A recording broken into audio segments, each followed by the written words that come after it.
Assalamualaikum warahmatullahi wabarakatuh. Bismillahirrahmanirrahim. Alhamdulillahi rabbil alamin. Wassalatu wassalam ala rasulillah wa ala alihi wa ashabihi ajma'in. Qala Allah ta'ala fi kitabihil aziz. A'udzu billahi minasyaitonir rajim.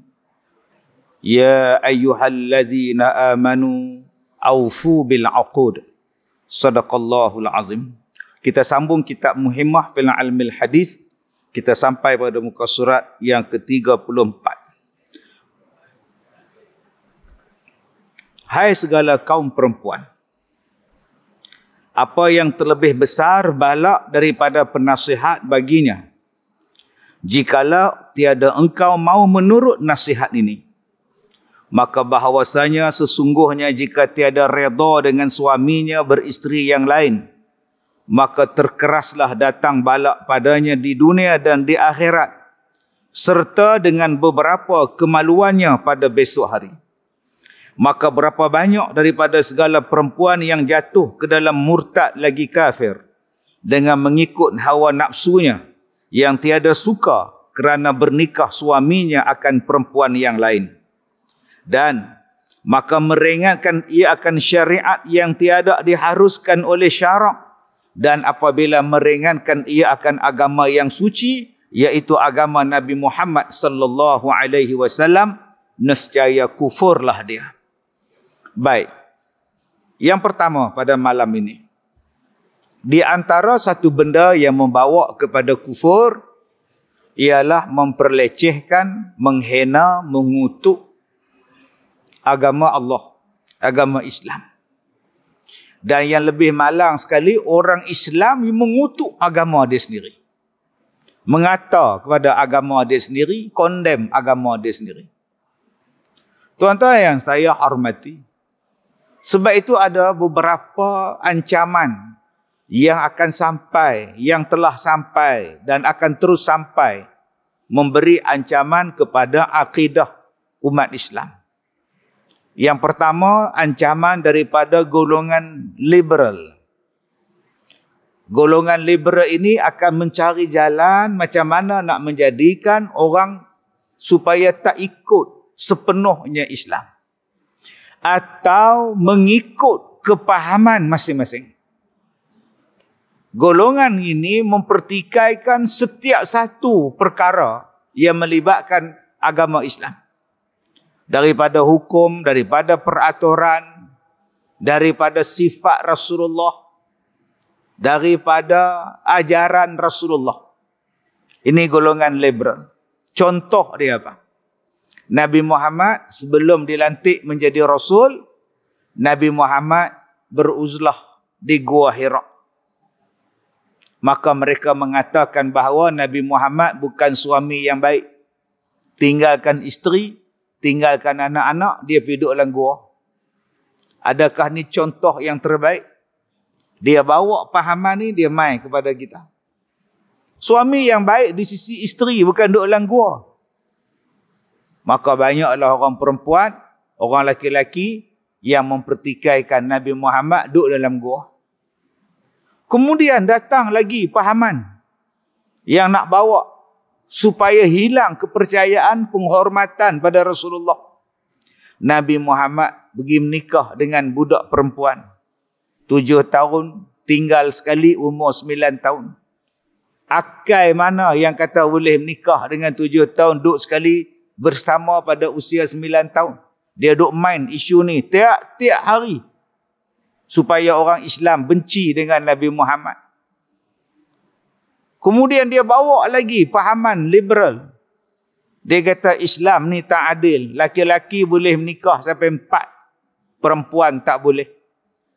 Tak adil, tak adil, tak adil. Sebab tu tuan-tuan, mana-mana kes suami kahwin lain, tuan-tuan akan nampak isteri dia akan tuntut cerai. Akan lawan, buka kes dia. Akan cerita keburukan suami dia, dan dia akan panggil perempuan yang kahwin 2 tu, madu dia dengan panggilan yang bukan-bukan. Dan sekarang yang paling terkenal dengan panggilan penyundul. Tiap-tiap hari buat live. Suami jahat, suami jahat, suami jahat, suami jahat. Betina gatal. Sampai semua orang timbul simpati pada dia, suka pada dia, sayang pada dia, kesian pada dia dan benci. Bukan setakat benci pada perempuan yang konon-konon merampas. Dia benci pada laki dia. Dan akhirnya benci dengan peraturan itu sendiri. Tanpa menyelidiki, tanpa mengkaji hikmah dia. Kemudian dia datang pula bawa tidak adilnya Islam ni, kata dia, sebab orang perempuan dapat pusaka lebih rendah sikit daripada lelaki. Macam-macam. Ini golongan yang pertama yang akan membisikkan. Ia akan bawa kempen. Nama dia liberal. Kempen memburukkan Islam. Satu. Yang kedua, ancaman kepada umat Islam datangnya daripada golongan literal. Tadi liberal. Literal ialah orang yang memahami Al-Quran, orang yang memahami ajaran, yang tu. Dia tak boleh nak takwil. Maka banyaklah tuan-tuan yang sekarang ni orang Islam bergaduh sama-sama Islam sebab pemahaman yang nombor 2 ni. Pemahaman nombor 2. Dia tak boleh nak ubah. Malam Jumaat baca Al-Kahfi. Kalau baca Yasin, bid'ah.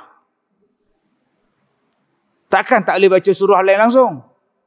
Tak, nak sunat baca Al-Kahfi. Tak, kalau baca surah Waqi'ah? Tak. Al-Kahfi. Ini nama dia literal. Dia tak boleh nak konar. Tak boleh nak fikir. Tak boleh. Habis. Dia bawa lagi ajaran ni sampai jadi ekstrim. Lain daripada yang ni, salah. Kemudian dia mai pula ancaman kepada umat Islam ialah ajaran sektism. Ajaran sektism ni maksud dia ialah ajaran kepartian. Ajaran memilih ketua. Terlalu taksub di dalam memilih ketua sampai menjadikan orang lain semua salah. Sampai pada satu tahap berbunuh, bergaduh. Seperti mana orang yang taksub kepada Sayyidina Ali, lalah jadi Syiah. Orang lain semua salah. Abu Bakar salah, Umar salah, Uthman salah. Lalah Jibril pun salah. Sebab tersilap bagi wahyu pada Nabi Muhammad. Patutnya wahyu tu turun ke Ali. Ali saja. Hak lain semua salah. Ini nama dia orang ancaman sektism. Lain daripada aku, tak betul. Aku saja betul. Salah. Semua salah. Yang keempat, ancaman yang duk datang kepada kita ni, ajaran mystical. Ajaran mistik. Nak cari ilmu macam mana boleh berjalan atas air. Nak cari ilmu macam mana boleh terbang. Nak bertapa. Nak duduk dalam gua bertapa, nak dapat ilmu. Boleh terbang. Saya kata bukan susah nak terbang, beli tiket. Naik berterbang pada Pulau Pinang tu, bayar lepas pergi Kuching. Selesai masalah. Dia mistik kalau boleh tarik benda buah dalam botol. Jenis tu. Boleh belah orang tanpa pergi hospital. Belah batin. Tarik. Allah. Dia nak ilmu macam tu. Dan yang kelima, yang mengancam orang Islam ialah daripada musuh-musuh Islam. Luar daripada Islam. Yang nak mengawal orang Islam, mengkontrol orang Islam. Menghilangkan Islam. Jadi ni 5. Awal-awal yang saya sebut tadi, ialah golongan liberal. Salah satu dia mari macam mana dia goda kita, dia goda orang perempuan dulu. Melalui apa? Melalui pahaman poligami. Tak suka poligami, benci poligami, minta cerai kalau poligami, tak adil, zalim dan sebagainya. Sampai pada satu tahap, orang laki-laki suka kalau menikah 2. Tapi kalau anak dia nak jadi isteri nombor 2, dia tak suka. Saya ulang balik. Orang lelaki-lelaki suka kalau dia menikah dua. Tapi kalau anak dia, abang, ayah, hari Ahad ni ada orang nak main cek. Siapa dia? Haji Zul. Bukan dia ada bini dah ke? Cik nombor 2. Cik setuju dah. Nampak golok tu. Dia main kodok. Dia menikah dua, dia nak. Anak dia jadi isteri nombor 2, dia tak mau. Ni kita ni. Punya takutnya bab nikah dua ni. Semua benda dalam Quran tu Allah tanya ustazah. Ustazah Rogayah ke, ustazah Hendon ke, Kak Nak ke, muslimah ke, muslimat ke, tudung labuh yang amat. Kami nak hudud. Hudud. Cuba tanya dia. Kalau suami ustazah nikah lain bagi tak? Apa ramai geleng kepala? Gatal sangat. Cerai pun tak apa. Hudud dia mau. Bab nikah dua, no. Maknanya belum lagi yang disebut. Ya ayyuhallazina amanu dukhulu fissilmi kafah. Sebab tu tuan-tuan berhati-hati. Sebab kadang-kadang dalam undang-undang ni kita ada sebut. Hang tolak benda ni salah. Hang tolak undang-undang ni salah. Dia tolak undang-undang salah satu. Hang tolak satu lagi. Sama lah hukum dia. Dia tolak undang-undang Allah. Peraturan Allah. Kita pula tolak dalam bab poligami. Dua-dua tolak. Jadi jangan duk kata orang yang tolak satu hukum, kita kata dia tu tak Islamik. Hang pun tolak hukum yang lain sama. Dia tolak A, hang tolak B. Dia daripada A sampai Z, semua kena ikut. A sampai Z kena setuju dengan Islam. Tengok-tengok dia tak setuju dengan A, kita kutuk dia. Apalah, hang tolak dia. Yang kita tolak tang mana? Yang kita tolak tang Z. Dia tolak A, kita tolak Z. Sama, dua-dua tolak peraturan Allah. Jadi tuan-tuan yang saya muliakan, berhati-hati. Akak, suami akak nak kahwin lain. Akak setuju? Saya tak setuju. Tak setuju atas apa akak? Saya tak setuju sebab dia tak mampu. Gaji dia 2,500. Kereta 500, sewa rumah 400. Anak sekolah apa semua, baki tinggal 100. Gatal nak menikah dua. Saya kalau dia setuju tak apa, kalau dia mampu tak apa ustaz. Masalah dia tak mampu. Yang tu yang saya tak setuju. Akak setuju dengan hukum?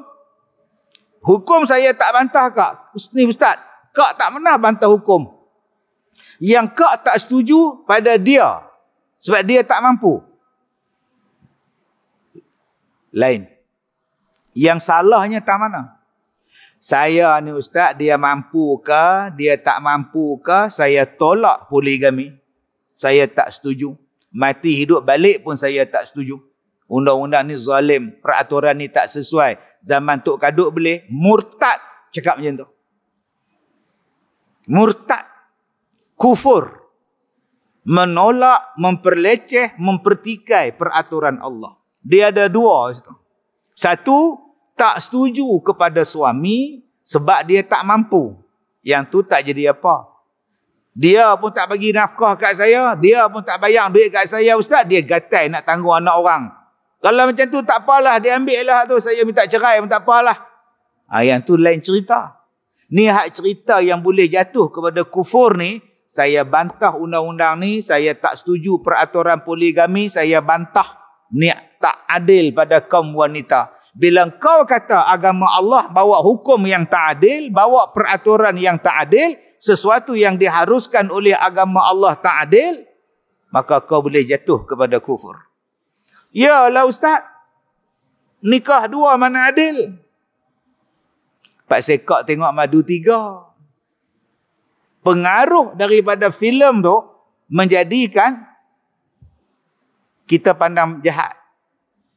Mesti pandai pembohong, mesti pandai temberang. Pengaruh yang kita tengok dalam TV, yang kita tengok dalam panggung wayang tu, pengaruh tentang nikah dua ni tak betul. Lebih banyak ditonjolkan. Saya kata macam ni kak. Kak pernah dengar tak? Orang tu, isteri dia seorang. Dia tak menikah dua. Isteri dia seorang je. Kau pernah dengar tak? Dia pukul isteri dia. dia tak adil pada isteri dia tak bagi nafkah pada isteri dia. Oi, banyak Kalau gitu kak, kita pun kena bantah juga hukum nikah.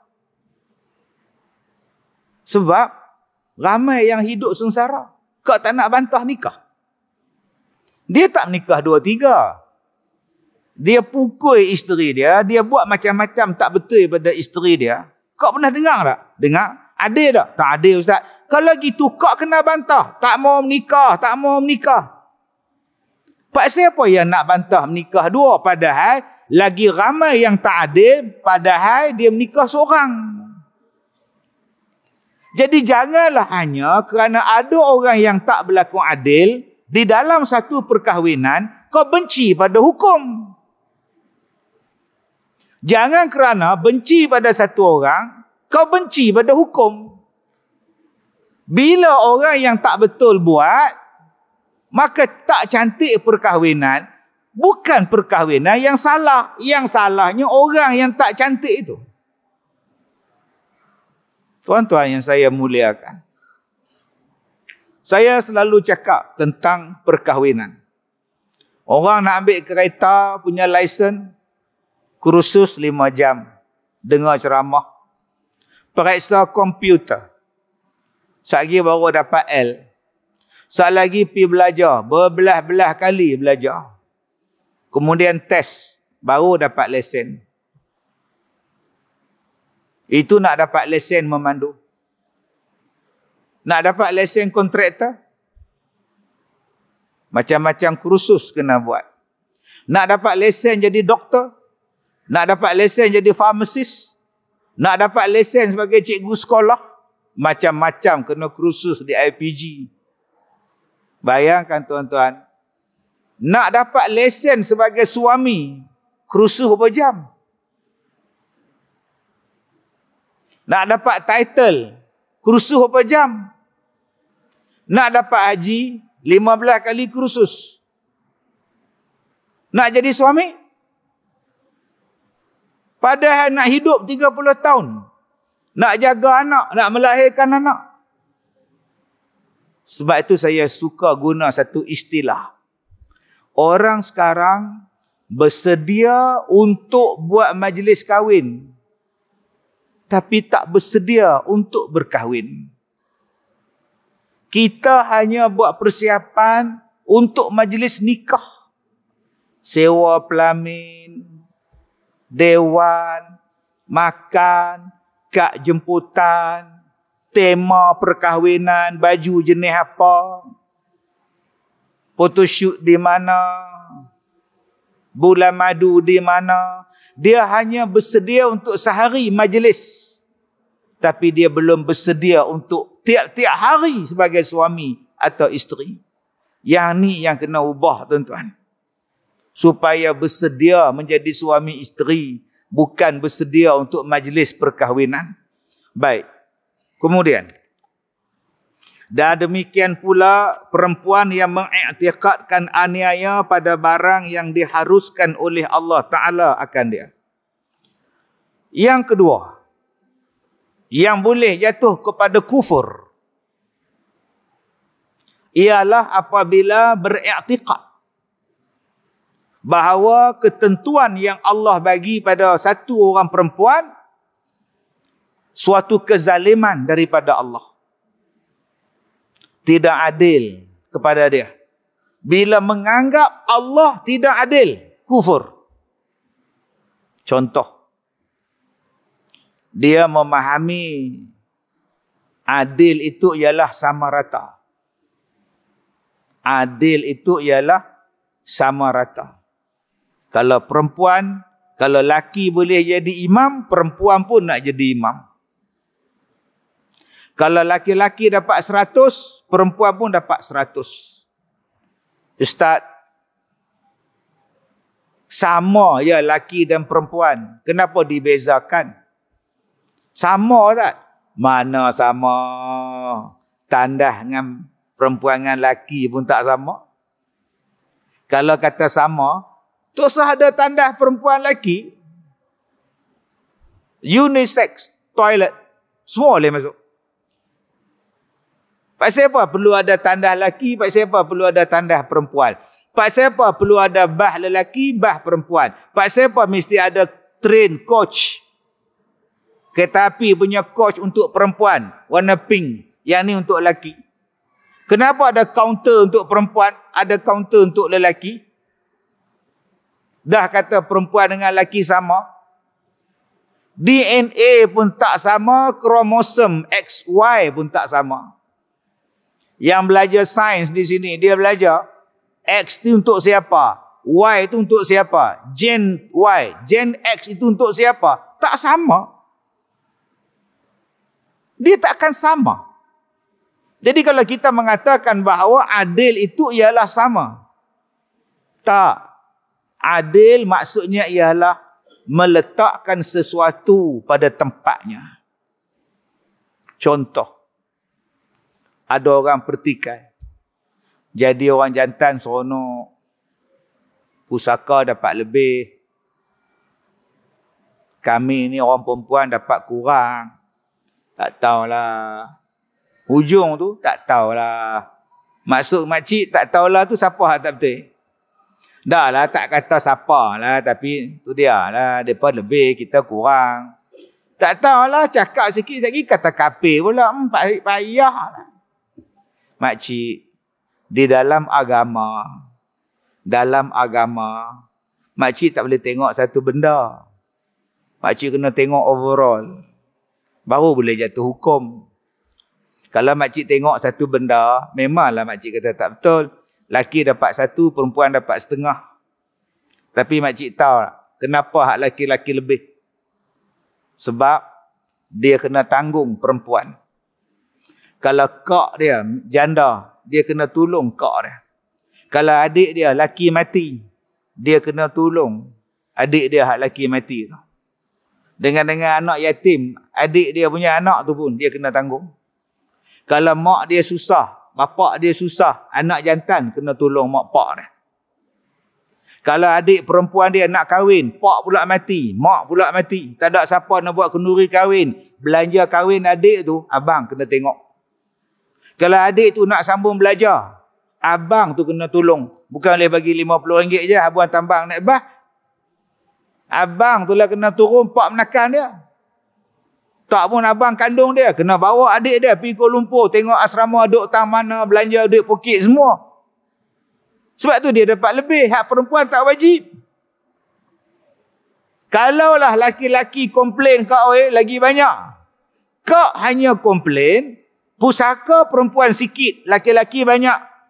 Kak tahu tak? Kita ni ada adik jantan. Adik bongsu. Kak ada adik bongsu, jantan, laki-laki. Satu hari dia tikam orang. Dia bunuh orang. Kalau ikut hukum Islam, qisas. Tanya kepada keluarga si mati. Adakah awak nak jatuh hukum qisas pada budak ni? Lelaki ni yang bunuh anak awak? Kami tak nak laksanakan qisas. Hukum balas, bunuh, kami tak mau. Kami nak hukum diat. 100 ekor unta. Bayar pada kami. Tuan-tuan, budak yang bunuh, budak orang tadi ni, remaja tadi, 20 tahun tadi, pergi bunuh, kena bayar diat 100 ekor unta. Siapa yang nak tolong dia? Kawan baru habis SPM, duk kerja Grab apa semua, mana nak cari 100 ekor darab dengan 10,000 unta? 100 ekor unta, 100 ekor unta darab dengan 10,000 ringgit. Harga seekor unta. Ambil 5,000. 5,000 kali 100. Hai, setengah juta. Siapa yang kena tolong budak ni? Yang laki-laki. Pak ngah dia, abang dia, adik dia, mai tolong. Orang perempuan, kakak dia tak wajib tolong. Adik dia, adik pun tak wajib tolong. Pasal dia perempuan. Mereka ni perempuan. Yang lelaki yang kena tolong. Jadi janganlah kita tengok satu hukum, terus kita kata tak adil. Cuba tengok benda-benda lain. Baru kita boleh dapat jawapan bahawa Islam bukannya zalim. Islam meletakkan sesuatu pada tempat dia. Jadi orang laki-laki ni diberi kederat, orang laki-laki ni diberi akai, orang laki-laki ni diberikan kekuatan, hang kena tanggung orang perempuan. Cantiknya Islam. Begitulah dalam bab tauhid, dalam bab ayat Quran. Jangan tengok hanya satu ayat. Jangan hanya tengok dalam satu ayat. Nak tengok ayat Al-Quran, dia ada sambung ayat ni, dia ada letak ayat ni, dia letak dalam surah ni, dia letak dalam surah ni. Baru kita boleh dapat jawapan. Setengah orang dia pegang satu ayat. Baru ni ada orang tanya, dia kata, Ustaz, Allah tu duduk atas langit, atas arash. Ada 15 ayat Ustaz dalam Quran, 15 Allah duduk atas arash. Saya kata, jangan cakap macam tu. Ada ayat Quran Ustaz. Ustaz bantah ayat Quran. Saya tak bantah. Tapi abang kena tengok ayat-ayat lain. Kalau abang faham ada 15 ayat cerita tentang arash, istiwa atas langit, istawa atas arash, abang kena ingat juga, istawa tu ada 15 makna. Ada 15 makna. Dah Ustaz tak payah. Ustaz tak payahlah nak takwil lagi. Bila Allah kata dia duduk atas langit, duduk atas langit lah. Pasal apa Ustaz nak takwil juga? Abang, di dalam Al-Quran ada ayat yang berbunyi, kalau mereka melupakan Allah, Allah juga lupakan mereka. Abang boleh faham tak ayat tu? Allah pelupa. Kalau mereka melupakan Allah, Allah pun lupakan mereka. Adakah Allah bersifat dengan pelupa? Boleh tak takwil ayat tu?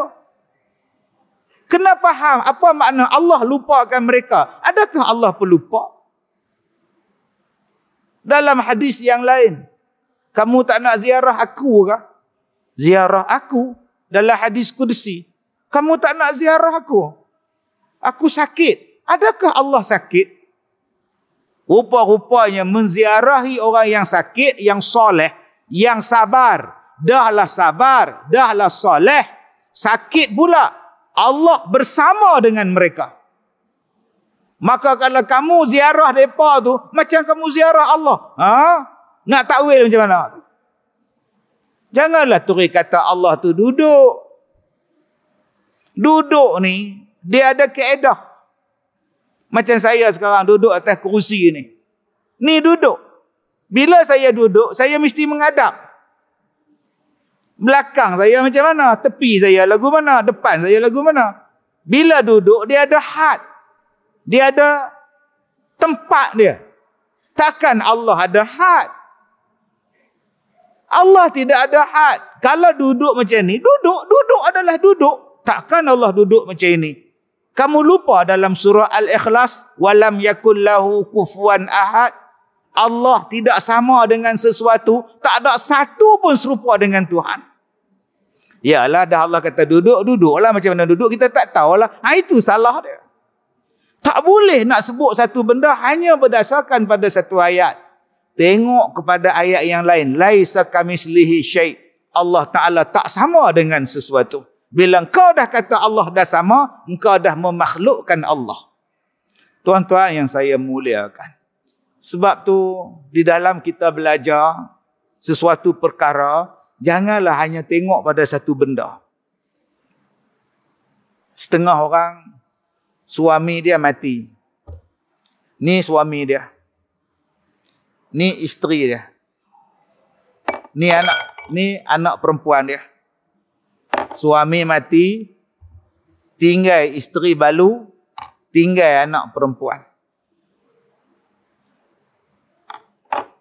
Mak tak ada, mak suami pun tak ada, pak suami pun tak ada. Suami, isteri, anak. Mati pula suami.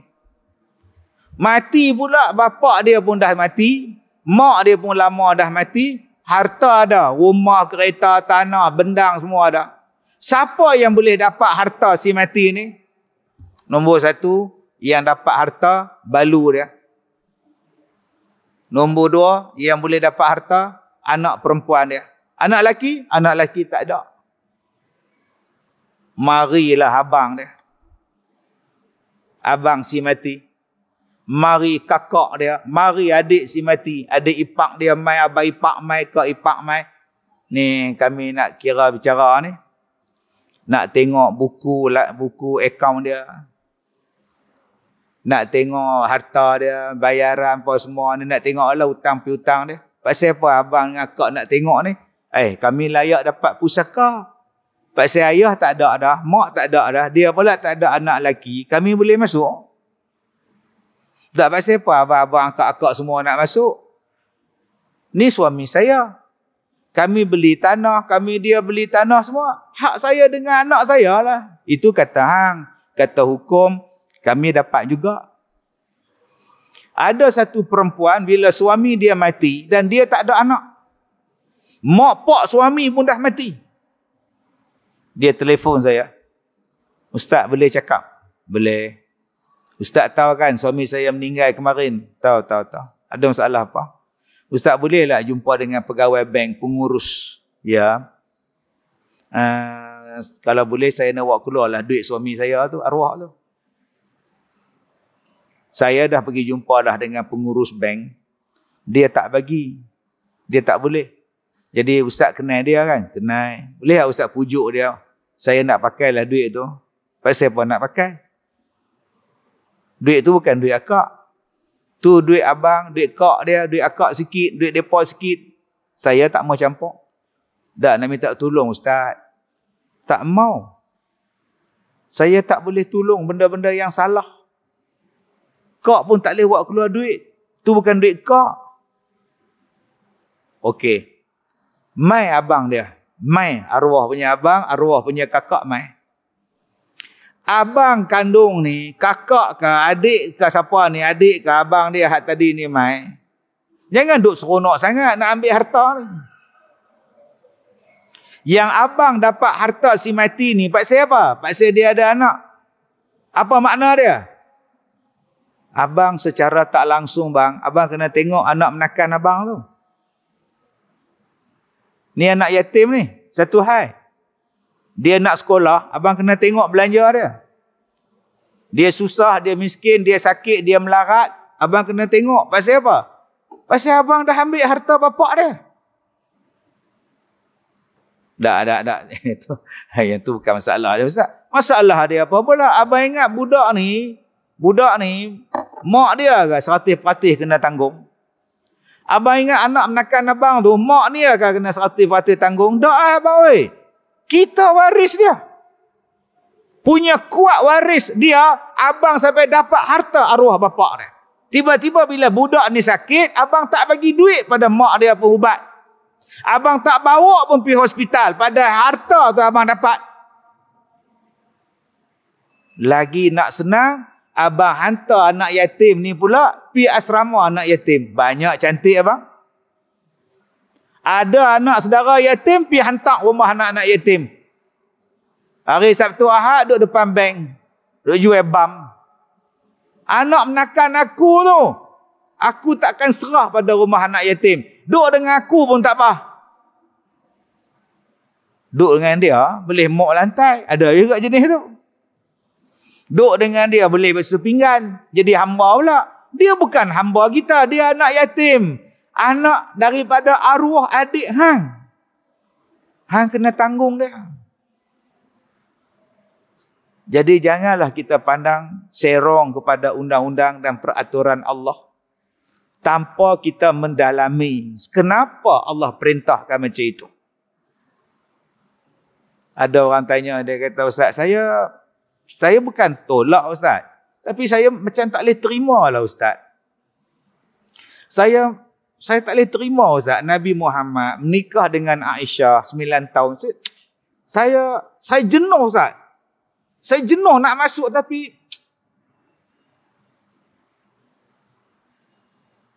saya nak pandang baik Ustaz tapi 9 tahun Ustaz. Tu saya duk buat lagu tu lah, aku sepak Ustaz lagi. Hang baca ada ayat Quran, wa ma yantiqu anil hawa. Nabi Muhammad buat bukan dengan wahyu.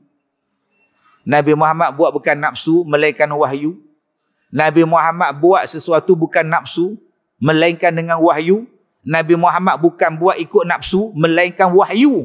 Allah yang perintahkan kahwin. Allah yang perintahkan kahwin. Walaupun dia kecil ke, dia muda ke, Allah perintah. Takkan perintah Allah zalim. Nabi Muhammad tidak akan buat sesuatu dengan nafsu dia, melainkan kehendak daripada Allah, nama dia wahyu. Wahyu Allah. Mana boleh Allah suruh buat zalim? Allah suruh Nabi Ibrahim sembelih Nabi Ismail. Zalim ke? Tak. Allah suruh Nabi Nuh buat kapal. Zalim ke orang tua buat kapal? Bayangkan orang 1000 tahun buat kapal seorang-seorang. Logik tak? Kita hak 90 tahun jalan pun nak rebah. Tiba-tiba yang umur 1000 tahun buat kapal. Logik tak? Tak kena tentang pemikiran macam tu. Bila engkau menganggap Tuhan engkau zalim, Tuhan engkau tak adil, salah tu. Akak cuba tengok. Yang akak rasa tak sesuai tu sebab apa? Sebab dia 9 tahun. Ustaz 9 tahun, budak perempuan baru tinggi ni ustaz. Kalau orang Arab tinggi sikit lah. So, dia tak boleh kahwin. Dia dah ada haid belum? Dah ada. Bila dah ada haid, boleh nikah. Dah ustaz, kecil ustaz. Akak pernah tengok tak perempuan kerdil? Suami dia normal, isteri dia kerdil. Akak pernah tengok? Isteri dia rendah budak darjah 2 kak. Suami normal 5 kaki 7 inci. Hak isteri 2 kaki setengah. Mengandung pula tu. Tak ada siapa yang pergi bantah. Jangan, penderaan. Penderaan apa? Dia tu dah datang bulan. Walaupun dia kerdil, dia nikah bi. Oh, yang Nabi Muhammad nikah bantah. Kecil sangat. Hak kerdil tu. Yang laki elok segak tuan-tuan. Yang isteri dia kaki tak ada. Rendah tuan-tuan. Dua-dua kaki tak ada. Masa nak menikah tu, lepas nikah, laki dia dukung tuan-tuan. Pergi makan beradab. Tuan-tuan tak tengok video tu? Dua-dua kaki tak ada. Boleh tak nikah? Tak ada siapa yang kata penderaan. Jadi janganlah pandang buruk kepada satu-satu peraturan yang Allah Ta'ala benarkan. Baik, kemudian. Hai segala perempuan. Mengapakah tiada engkau reda dengan suamimu akan perempuan yang lain? Teleklah olehmu, hai segala perempuan. Betapa engkau beri tipu daya oleh syaitan, hingga jatuhlah engkau ke dalam kufur dan azab, yang mengekalkan ia di dalam neraka jahanam. Berlindunglah kiranya kita kepada Allah daripada yang demikian itu. Sebab itu abang-abang, suami-suami yang nak menikah lain, soalan yang perlu kita tanya pada diri kita, jujur. Apa sebab hang nak menikah lain? Apa sebab hang nak menikah lain? Isteri hang tak layan hang? Tak. Isteri saya baik. Isteri hang tak bagi anak ke hang? Allah Ustaz, tiap-tiap tahun beranak. Isteri hang sakit? Tak sihat.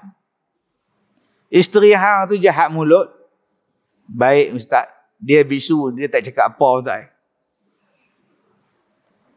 Isteri hang derhaka pada hang? Tak pernah derhaka Ustaz, dia cukup baik. Isteri hang buat kerja fasik, kerja zindik, kerja maksiat? Tak, isteri saya yang taat Ustaz. Apa alasan hang nak menikah lain? Belalah dia lagi bagus. Wa in khiftum alla ta'dilu fawahidah. Cukup seorang.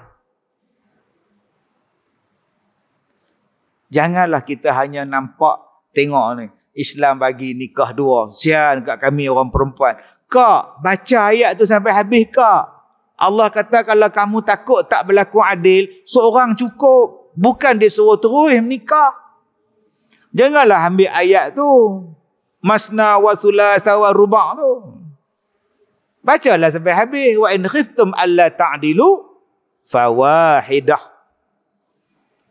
Sebab apa abang nak kahwin lain? Isteri saya sakit, Ustaz. Saya nak anak. Saya baru 26. Kami tak ada anak. Isteri sakit apa? Dia ada sakit rahim. Doktor dah buang rahim. Memang doktor sahkan dia tak boleh mengandung dah. Saya kata dah rahim tak ada, nak mengandung apa? Nama dia adalah Rahimah. Mengandung tak boleh dah. Jadi akak-akak bila suami kata, "Mah abang nak menikah lain. Hang tak boleh mengandung dah." Terus duk bantah. Tak apalah abang saya pun faham penyakit saya ni. Hang jangan marah pula, abang nak anak. Tak apa, cik tak marah.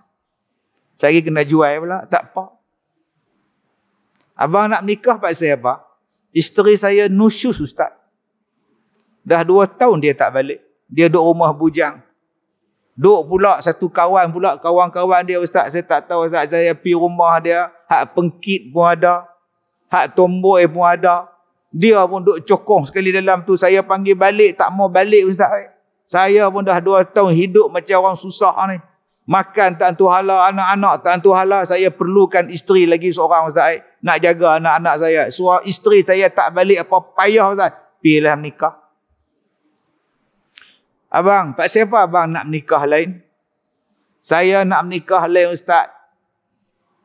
Saya nak cakap pun malu, Ustaz. Cakap je lah. Isteri saya ni, Ustaz, rambut tak pernah kering. Pasal apa? Mandi saja-saja. Asal kering mandi. Asal mandi kering. Kering balik, mandi balik, Ustaz. Abang makan kopi apa? Yang kuat sangat tenaga ni mai ke mana? Saya tak tahu, Ustaz. Keturunan saya memang lagu tu. Macam kita makan nasi, Ustaz. Sehari 4 kali. Jangan sebut kita. Saya makan sekali. Kita lah kalau makan, Ustaz, 4 kali macam tu lah. Saya berkendak 4-5 kali sehari, Ustaz. Isteri saya pun serenda dah. Kalau gitu abang, pergi nikah lain abang. Perempuan negro ramai kot tu sah dengan abang. Pasal apa yang dia pergi nikah? Pasal jenis tu. Ada laki-laki hak jenis tu. Kalau isteri bantah juga, tak boleh. Dia kata, abang saya tak tom beranak, doktor pun marah, nurse pun marah saya dah. Lah kalau abang nak beranak juga, abang pergi nikah lain. Saya bagilah. Banyak sebab. Atas sebab apa? Kenapa abang nak kahwin lain? Dia janda, Ustaz. Anak 8. Kerja tak ada. Saya mampu. Duit saya banyak. Jadi saya nak menikah dengan dia. Niat saya, Ustaz, saya nak tolong janda ni. Dia anak yatim. Suami dia pula aksiden hari tu. Saya rasa kalau saya tolong dia, saya jadi fitnah pula. Baik saya ambil dia jadi isteri, saya bantu dia. Isteri kata apa? Isteri biasalah, dia bantah lah. Tapi saya kata ni hak saya. Saya nak tolong, saya bukan menikah dengan anak dara. Saya menikah dengan janda, nak bantu dia. Abang pak siapa nak nikah lain? Saya nak membanyakkan umat Nabi Muhammad. Oh, yang ni banyak ni. Abang mayang subuh tak? Jumaat abang mayang tak? Ustaz, yang tu semayang dengan menikah 2 tak ada kaitan, Ustaz. Ni masalah. Yang ni yang bantah. Yang jenis haklah ni lah, tuan-tuan. Tak layak nak kahwin, tak ada sebab nak kahwin, tiba-tiba nak kahwin. Tu yang jadi banyak masalah.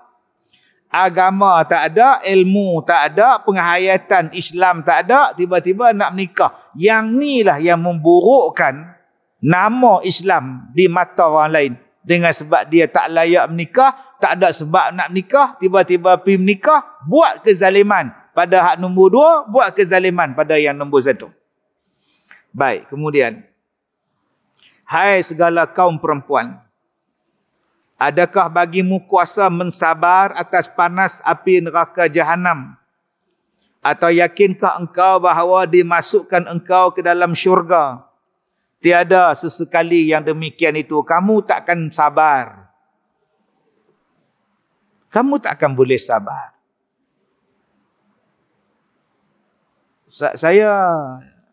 antara benda yang saya jumpa banyak lah ni, yang orang perempuan duk bantah, bukan bab nikah dua. Saya pernah jumpa dengan orang perempuan, dia siap minang lagi untuk suami dia.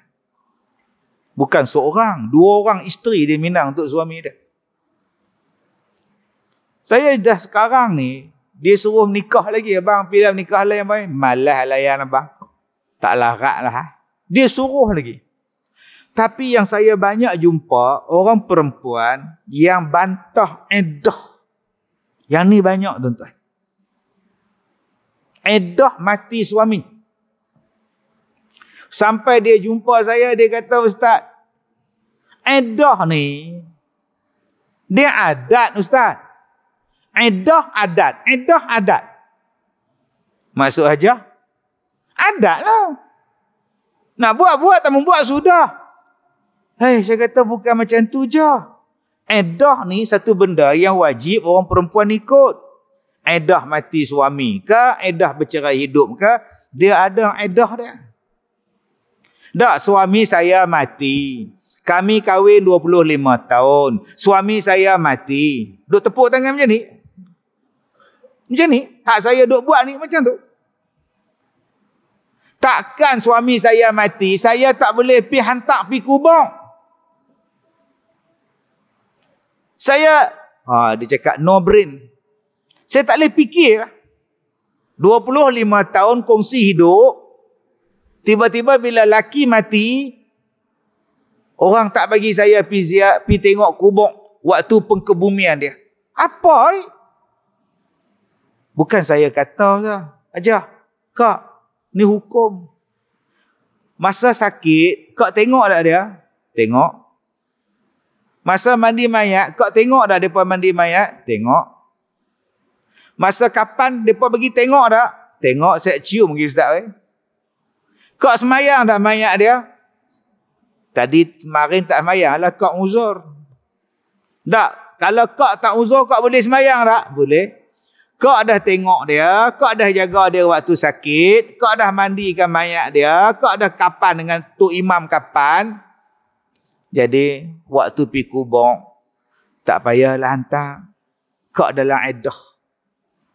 Nanti habis iddah, Kak mai pergi tengok. Tak, saya tak boleh. Takkan pergi kubur pun salah. Yang ni yang paling banyak saya jumpa sekarang, tuan-tuan. Orang bantah dalam bab iddah.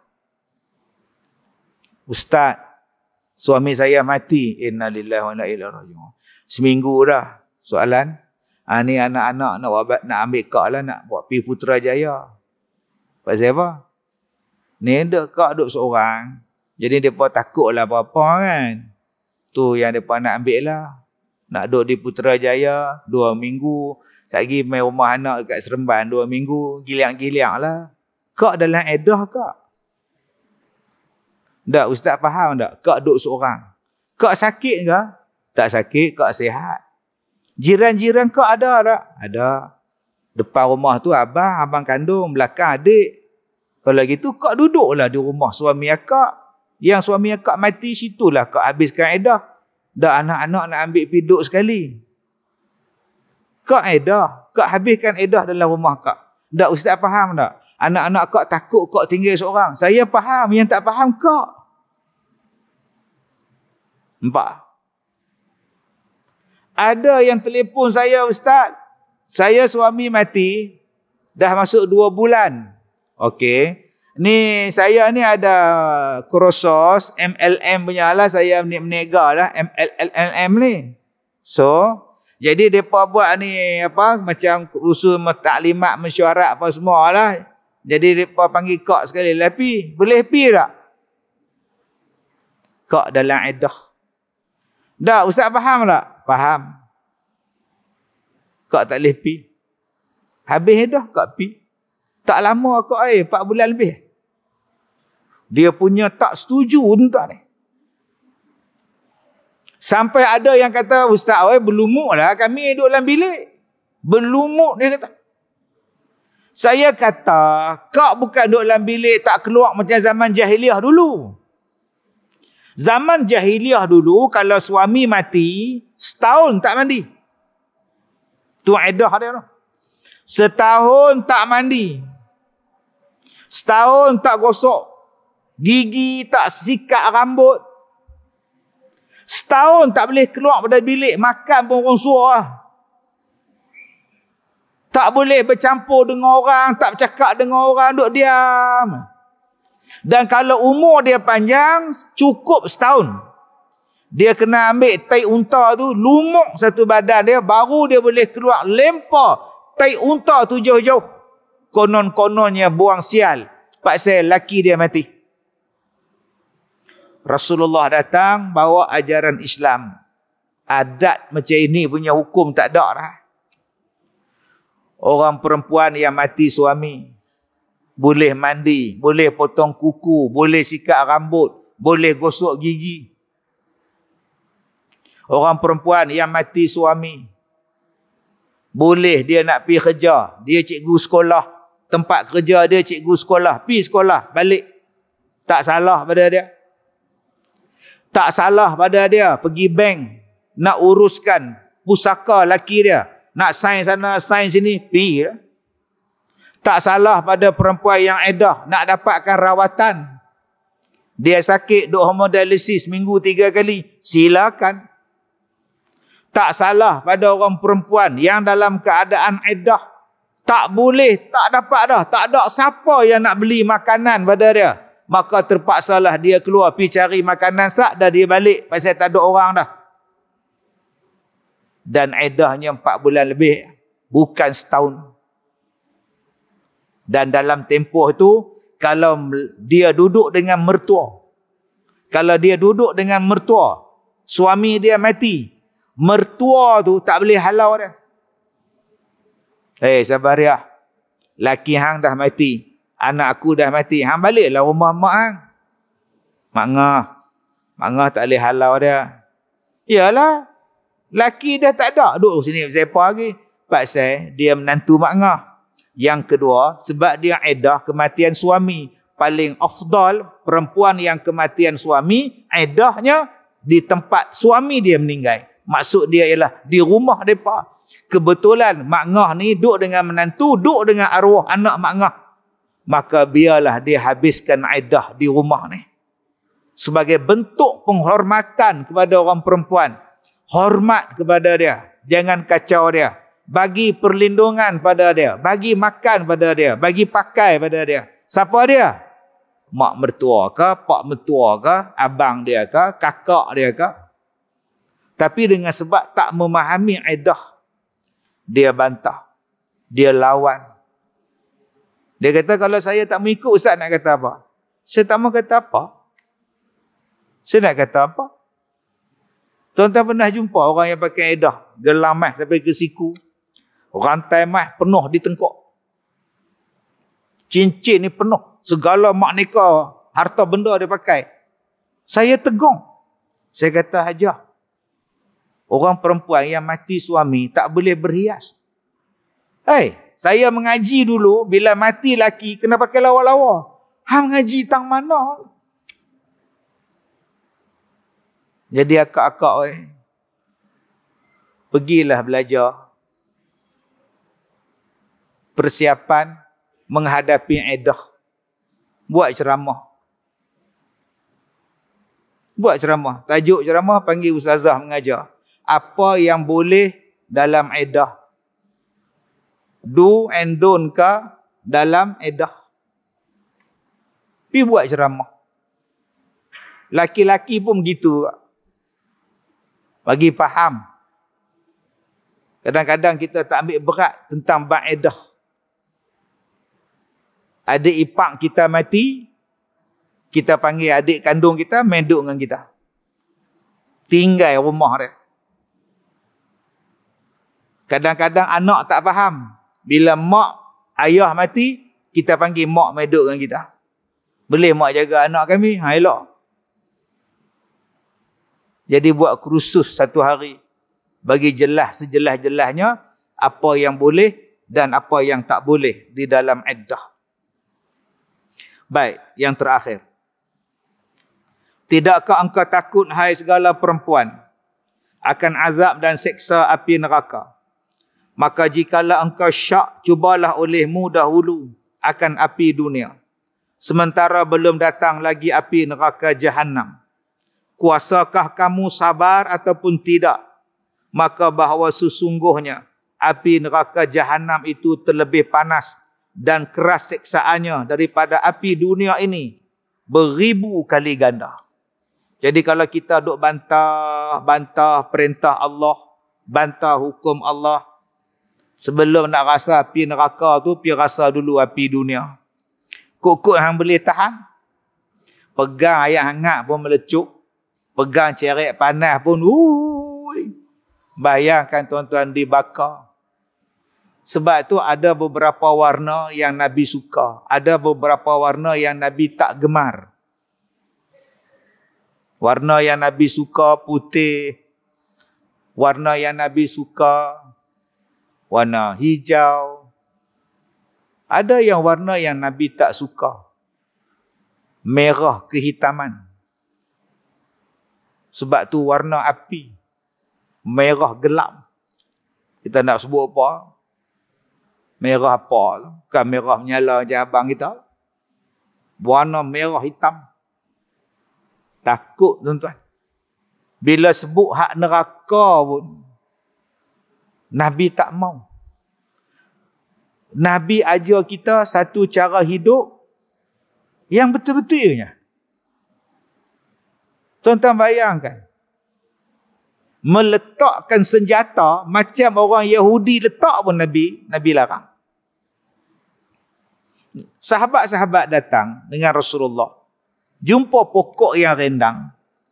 Sahabat-sahabat ni duduk, mereka letak senjata tu style macam mana orang Yahudi letak. Tu pun Nabi tegur. Bayangkan tuan-tuan, cara hidup, cara pemikiran, cara bercakap yang terang-terang kita ikut golongan Yahudi dan Nasara. Tuan-tuan, Nabi SAW sebut ada 5 benda amalan yang paling Allah suka. Orang yang paling Allah suka siapa? Orang yang paling Allah suka ialah ahabbun nas ilallahi ta'ala anfa'uhum linnas.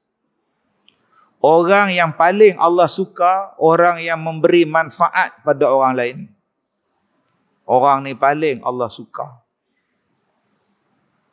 Tuan-tuan, jom kita fikir apa benda yang boleh memanfaatkan orang lain dalam bentuk skala yang besar. Tuan-tuan cuba tengok kapet. Kapet semayang. Zaman dulu, kapet mana ada? Zaman Nabi tak ada kapet. Semayang atas tanah gitu. Mai zaman kita sekarang, buh kapet. Cuba tuan-tuan perasan. Pada kapet kita ni ada soft. Dia tulis siap-siap soft. Soalan dia, siapa yang mula-mula memberi idea supaya buat soft? Supaya lurus semayang. Anfa'uhum linnas, sebaik-baik manusia. Itu baru saya sebut. Saf. No. Ambil wuduk. Basuh, buka kepala paip, basuh muka. Waktu basuh muka, air duk keluar. Duk sapu muka ni, air duk keluar. Soal lagi basuh tangan pula, kawan main pula. Allah, bila main? Nyembang pula, air duk jalan. Berapa banyak orang yang buat pipe sekarang guna sensor. Letak tangan, baru air keluar. Tarik tangan, air stop. Anfa'uhum linnas. Memberi manfaat pada manusia lain. Jom tuan-tuan, kita jadi orang yang memberi manfaat. Saya cakap pada tuan-tuan, di luar sana tu, ramai orang sekarang tak ada kerja. Yang universiti keluar tak ada kerja. Tuan-tuan tak kesian ke? Saya tiap-tiap minggu orang datang melawat sekolah saya tu. Hari Sabtu kemarin 13 bah. Ni hari Sabtu nak main ni 17 bah. Saya duk layan orang 500 orang, 600 orang. Tiap-tiap minggu, benda apa yang main kat saya? Ustaz, tolong doa anak makcik tak ada kerja. Jenuh minta tak dapat. Ustaz, tolong doa anak makcik. Doa pasal apa? Dia jadi lagu mana tu lah, jadi macam kok lembut macam perempuan ustaz. Dia lelaki. Dia lelaki lah. Ustaz, tolong doa anak makcik tak mau menikah bela ustaz. Saya ni dua hangguk saja. Nak tolong lagu mana? Kalaulah saya orang kaya, saya buka kilang. Saya panggil mereka ni main kerja di kilang saya. Kalaulah saya kaya, saya buka perusahaan. Mereka ni boleh kerja, boleh kahwin. Mereka ni boleh bagi mak mereka makan. Boleh hantar mak mereka pergi haji. Mereka pun boleh buat haji. Anfa'uhum linnas.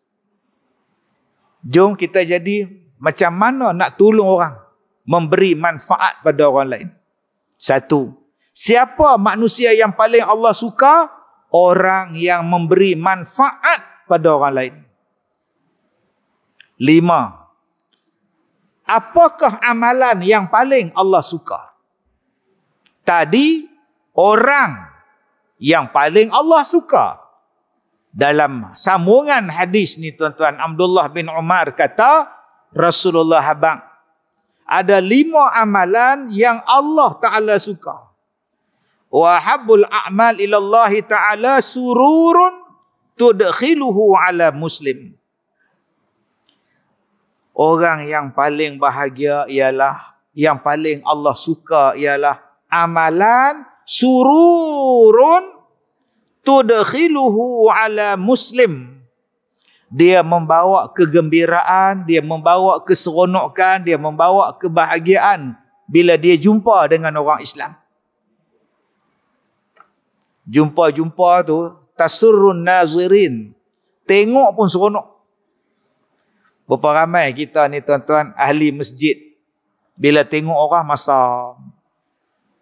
Turun-turun tangga sembahyang isyak masam. Tak boleh senyum ke? Balik rumah masam. Jumpa isteri masam. Jumpa orang tak pakai kepiah masam. Kita hak pakai telekung tengok orang tak pakai tudung masam.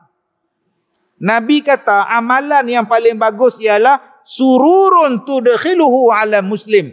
Orang yang membahagiakan bila dia jumpa dengan sama-sama Islam. Dia bagi salam, dia tegur, dia belanja makan, bagi salam, bagi hadiah. Sekurang-kurangnya muka yang manis bila berjumpa dengan orang. Imam manis muka dengan makmum. Makmum manis muka dengan imam. Imam ni dia kena serius bila dia baca khutbah. Jangan duk senyum lah. Duk senyum. Ittaqullah. Usikum wa iyaya bittaqullah. Tuan-tuan pergi naik atas mimbar suruh dia turun. Hang tak makan ubat ke apa? Hak lain tu kena duk gelak, kena duk senyum. Ceria. Nombor 2 kata Nabi SAW. Au takshifu anhu kurbatan. Manusia, amalan yang Allah Ta'ala suka ialah mengangkat kesusahan daripada orang lain. Amalan yang Allah paling suka bila kita buat apa dia? Amalan ialah mengangkat kesusahan orang lain, menghilangkan kesusahan orang lain. Takshifu anhu kurbah. Dia susah, kita tolong selesaikan susah dia. Jangan tuan-tuan bila orang minta tolong, hang ni tak beringat bila susah mai cari aku. Jangan.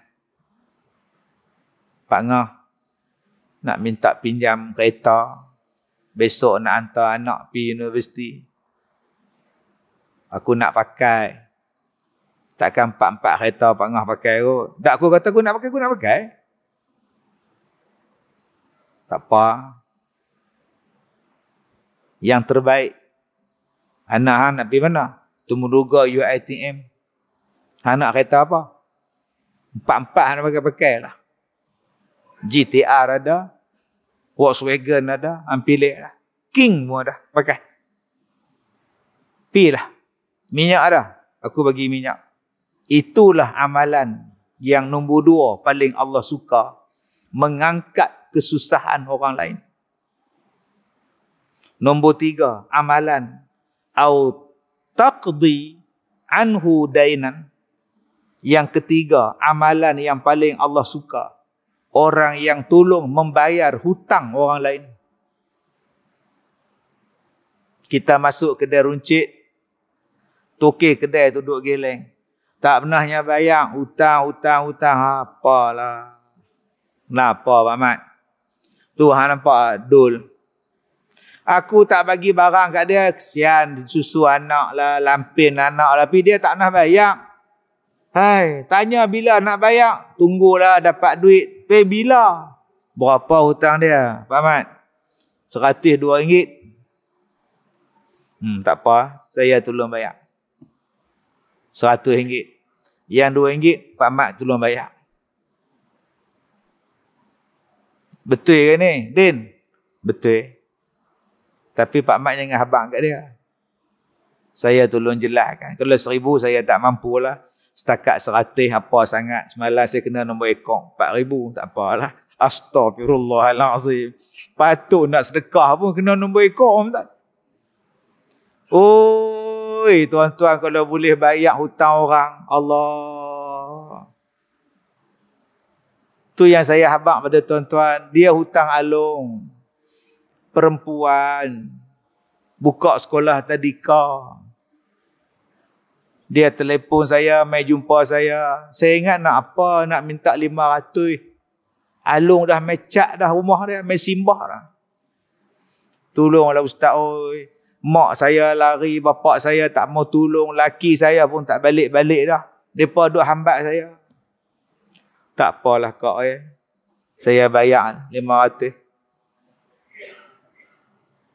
Dia telefon balik, ustaz, besok 500 lagi tau. Astaghfirullahalazim. Yang kak pipinya alung pasal apa? Sekarang ni kak, Persatuan Pengguna, dia ada satu unit khas menolong orang yang ada masalah hutang dengan alung. Akak pergi jumpa mereka, pergi bincang. Berapa lama dah akak hutang, berapa ribu dah akak bayar, mereka boleh settlekan. Kesian tuan-tuan, orang yang hutang dengan alung. Kita pun tegur juga yang pergi pinjam dengan riba tu siapa. Tapi kalau kita tak tolong macam mana nak selesaikan masalah dia? Au tadrudu anhu ju'an.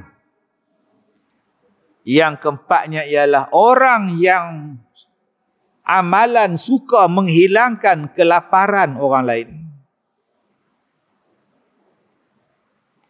Saya pagi tadi di Komtar pukul 10. Mereka ajak saya makan. Saya kata tak apa, awal ni pukul 12. Saya selalu makan lepas zuhur. Saya nak pergi Pala Batah. Saya nak tidur Ustaz. Kalau boleh tidur. Saya baru sampai dari Melaka. Turih mai ke Penang pukul 10. Saya nak cari kok dapat ikan bakar belah Pala Batah. Saya pun Google. Mana dia Pala Batah punya ikan bakar. Teringin. Lama dah tak makan ikan bakar. Sotong bakar. Daging bakar. Kencing manis 4. Hari ni nak enjoy. Durian tak jumpa nanya orang tak. Kalau jumpa saya balon durian. 4 hari ni kencing manis dia. Saya pun makan. Datang satu orang. Dia ambil kertas. Bil hak tukang tu mai tulis. Duk kira pengit pergi celik bawah pinggan. Dia ambil. Hey bang. Tak apa Ustaz. Saya buat kenduri. Lega lah rasa tuan-tuan. Saya tengok 2 orang pembantu saya. Banyak pula apa makan ni. Tengok ada orang bayar. Ni dia. Amalan yang Allah suka. Kita bagi orang makan. Jom tuan-tuan, ni perangai kita, orang Melayu kita. Asal ceramah, buat kenduri. Asal kenduri, buat ceramah. Cuma sekarang dah tak ada. Last yang saya rasa nikmat ni tuan-tuan, saya ceramah di Parit kira-kira 10 tahun yang lepas. Last. 10 tahun lepas kuliah maghrib. Di satu tempat di Parit. Saya kata dekat mereka, Abang Haji, kalau panggil saya mengajak, tu saya bagi duit pun tak apa, saya tak mau. Ustaz tak boleh, Ustaz mai pada Ipoh. Tak apa, saya suka. Pasal apa? Setiap orang yang datang kuliah maghrib saya tu, masing-masing bawa bekal. Bawa siang, bawa tapawai, bawa plastik, bawa bekal. Depa susun waktu saya kuliah maghrib tu, Tok Siap duk susun makanan ni. Yang jemaah tadi bawa, satu kampung kongsi makan. Boleh buat potluck pula situ tuan. Itulah nikmat saya. Seronoknya tengok yang ni bawa teh tarik, yang ni bawa kopi o, yang ni bawa nasi, yang ni bawa lauk. Pakat makan ramai-ramai tuan-tuan. Budak-budak suka, orang tua suka. Kak Leha bawa bihun, Haji Bidin bawa buah pisang. Kak Nak bawa teh tarik. Haji Dolah bawa singa kosong. Dia bukan bawa apa, bawa singa kosong. Balik berat singa dia. Tak mana faham, tak faham sudah. Dan yang terakhir, yang kelima, kata Nabi SAW. Wali amshi ma'a akhi fi hajatin ahabbu ila min an aqtifa fi hadzal masjid, yakni Masjid Al-Madinah syahran. Allah Ta'ala suka siapa-siapa yang mengikut kawan dia, menemani kawan dia kerana suatu hajat. Lebih Allah Ta'ala suka, lebih daripada Nabi suka, orang tu i'tikaf dalam masjid Nabi sebulan. Tuan-tuan, kita duduk dalam masjid Nabi sebulan i'tikaf. Bagus tak? Bagus. Rupanya ada satu lagi amalan yang lagi bagus daripada tu. Apa dia? Menemani satu orang bermusafir kerana hajat orang tu. Kita teman dia. Anak aku aksiden lah, Mat. Aku kena pergi Kuala Lumpur. Aku tengok kereta api tak ada tiket. Bas pula aku takut dia buat laju ekspres punya bas, aksiden pula. Hang tahu sajalah. Aku tak tahu siapa nak ajak aku nak pergi Kuala Lumpur ni. Tak apa Pak Mat. Saya boleh bawa. Saya bawa naik kereta saya. Minyak pun untuk saya isi dah. Pasal saya pakai elektrik punya kereta. Dia bawa Pak Mat tu, teman, PKL. Manalah Pak Mat tahu nak cari bilik ICU, bilik kecemasan. Manalah orang tua tu tahu. Singgah makan dekat Sungai Buloh. Tunggu dia semayang. Selagi dia cari kereta tak jumpa pula. Mana pula Pak Mat ni. Dapat jumpa Pak Mat, jam pula. Masuk KL nu jam pula. Parking tak dapat. Nu parking jauh pula. Jalan kaki pula pergi cari, tolak sana, tolak sini. Petang tu baru jumpa. Mana dia? Bilik anak dia aksiden. Rawat di mana? Tunggu pula. Jangan balik lagi dia tu. Balik aku nak pergi mana, aku tak tahu mana ni. Aku pula batas aku tahu. Aku tak tahu tempat lain dah. Tunggu pula Pak Mat tu. Tengok anak dia pun dah okey dah. Menantu dia pun mai dah. Ayah nak balik lah. Mak ham kata ayah mai ni tak kira ustaz hati pula. Ayah baju apa pun tak bawa. Din, ham boleh bawa kereta Din? Boleh, ham tak mengantuk ke? Kalau ham mengantuk aku bawa. Kalau Pak Mat bawa dengan saya pun sekali mengantuk Pak Mat. Dengan Pak Mat pun tak ada. Tak apa saya bawa. Dia bawa balik pula mai kepala Batah.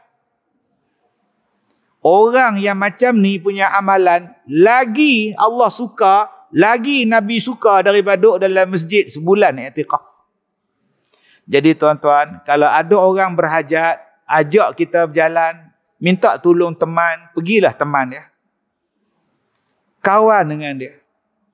Itulah di antara 5 amalan yang dicintai oleh Allah Subhanahu wa taala. Mudah-mudahan kita dapat manfaat daripada kuliah kita. Saya minta maaf jika terkasar bahasa. Wabillahi taufiq wal hidayah. Assalamualaikum warahmatullahi wabarakatuh.